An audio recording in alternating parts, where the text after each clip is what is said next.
Imagine waking up one day and receiving a barrage of threatening text messages and emails from an ex-lover that you dated for only a few weeks. Well, imagine living with death threats and bizarre messages like, "My favorite thing to do is stand outside and stare at you," from a jealous stalker every day for years. This was the life of Dave Krupa, a 36-year-old mechanic who moved to Nebraska after a failed marriage. The search for a new life turned nasty when Dave started searching for a lover on an online dating site, and what he found was a stalker who was about to turn his life upside down. The new true crime documentary titled Lover, Stalker, Killer takes you through this crazy experience that Dave had to go through. Be warned that this video contains spoilers for the true crime documentary, so watch this video at your own risk. Liz Golyar was one of the people that Dave dated who later turned into a stalker after Dave moved on to another woman named Carrie Farber. Let's dive into the story of Liz Golyar and what happened to her after the end of the documentary. But before we get started with the video, we have a small request for you. If you like our content, subscribe to us and like this video. It might be just a simple click for you, but it means a lot to us. Now that we've gotten that out of the way, let's get started.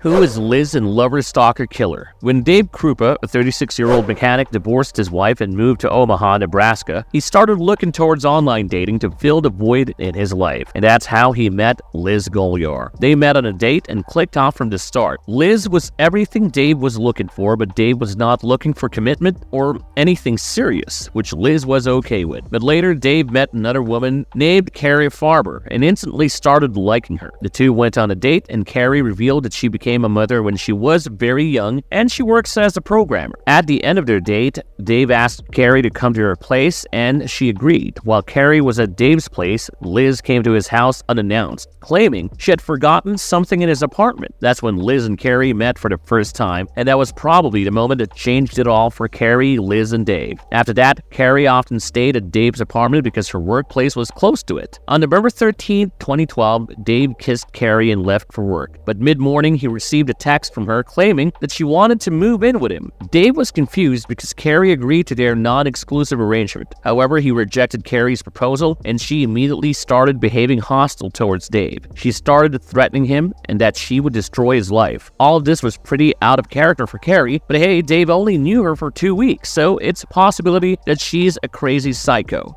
Dave didn't think much of it and moved on, thinking he dodged the bullet, but things started escalating, and Carrie even started threatening Liz. Carrie started making death threats to Liz and even claimed that she would kill her children. During an incident, Carrie even entered Liz's garage and left a warning for her to stay away from Dave. Around the same time, Carrie even started stalking Dave and describing what he was doing and what he was wearing. Now, all of this was so disturbing for Dave that he contacted the authorities and asked them to catch Carrie. Surprisingly, Carrie's mother, Nancy, has not seen her daughter since November 13th. When Nancy reported Carrie was missing, Carrie sent her a text claiming that she was not missing and she just wanted to be alone. But things escalated when Carrie did the unthinkable. One day, she sends a message to Dave that she has set Liz's home on fire and she wishes Liz and her children die in a fire. When Dave reaches Liz's home, he finds it burned to the ground. Thankfully, her kids were not at home during the fire and hence were unharmed. But the sad news was Liz's pet dog, cat, and snake died in the fire. All of this was going too far, so Dave decided to move, switch jobs, and live a life without Carrie. And Liz also moved somewhere without telling Dave, but the death threats and stalking did not stop for Dave. Eventually, Carrie even started stalking Dave's ex-wife, Amy Flora. Right around the same time, the police started becoming suspicious that it was not Carrie's work because they had not seen her physically for years. So, they decided to dive deep into the case and find out who was sending all those messages and emails to Dave and Liz. Eventually, in a bizarre twist of events, their search led to Liz Golyar. They didn't have any solid proof, but they had enough evidence to prove that Liz Golyar had been impersonating Carrie ever since November 2012 and sending those threatening texts to Dave. She was the one who wrote herself those mean messages, and she was the one who burned her own house down. The investigators suspected that Carrie was probably dead, but they needed to find a body and some solid proof that Liz Golyar murdered Carrie. Soon they found a perfect chance when one day Liz got shot by a bullet in her leg and was taken to the hospital. Liz claimed that it was Amy who shot her, and the police decided to play along with Liz's story. Liz even claimed that Amy might have something to do with Carrie's disappearance, but the police claimed that they couldn't do anything without any significant evidence. Liz took the bait and soon started impersonating Amy and sent herself detailed emails of how she committed the perfect crime and killed Carrie Farber. The common theme of these emails was Carrie was stabbed in her car and later her body was burned. Thus, the investigators scoured Carrie's car for traces of blood and found that one of her seats had blood stains. This is what the police needed to put Liz Golyar behind bars. On December 22,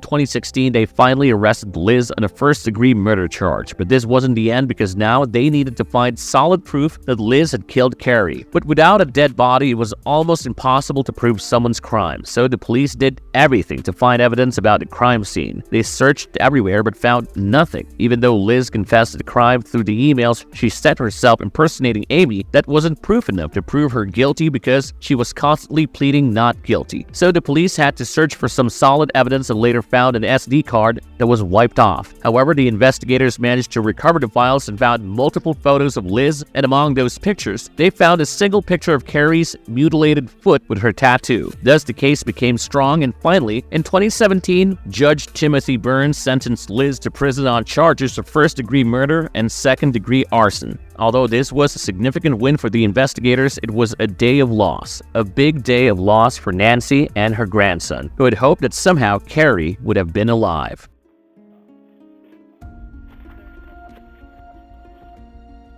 Where is Liz now? How is her life after the show? Liz tried to play the smart game, but no one could commit such a heinous crime and slip away from justice. At some point, she even thought she outsmarted the investigators, but in the end, the truth won and Liz is now behind bars. The Liz Golyar case became pretty famous, with multiple reputed channels covering it and multiple true crime podcasts covering the story. Even Leslie Rule, the daughter of America's best true crime writer Anne Rule, wrote a book based on this case titled A Tangled Web. But the case again came into the limelight when Netflix released its new true crime documentary titled Lover, Stalker, Killer, and a lot of people want to know what happened to Liz Golyar after she was sentenced to prison. Well, as of right now, Liz Golyar is serving a life sentence at the Nebraska's Correctional Center for Women. In 2018, she appealed for conviction, but her attempts were futile. According to ABC News in 2020, Golyar still maintains the facade that she was innocent and that she was wrongly convicted. She even claims that Carrie's real killer is still out in the open, and she will not stop fighting until the truth is out. Although Liz can claim whatever she wants, it is pretty clear from the investigation that she is the real killer, and she will probably stay locked inside her cell for a lifetime. What's funny is even after being found guilty, she still tries to play her games and claims that she is not guilty and that she was framed. As for Carrie Farber, the 3 investigating officers who gave their heart and soul into catching her killer established a scholarship fund under Carrie's name at the local community college, where she was a student in hopes of linking something positive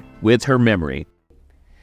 When you found out your daughter's been mutilated, Marvelous verdict. Although what happened with Carrie Farber was pretty sad, and it's even worse imagining what her mother and son might have to go through for years when she was framed as the crazy stalker. But cases like Liz Golyar are pretty common nowadays. I mean, not many people would go as far as Liz, but many would do some bizarre things when they are in love. That's why it's advisable to stay away from people who appear to be possessive from the get-go, and anyone who showcases multiple red flags because, hey, we know you want some fun and something good, but at what cost? What happened with Dave can happen to anyone, so beware and stay cautious. With that being said, if you liked our content, like it and subscribe if you haven't already. Have a good one and be safe. Thanks, everyone.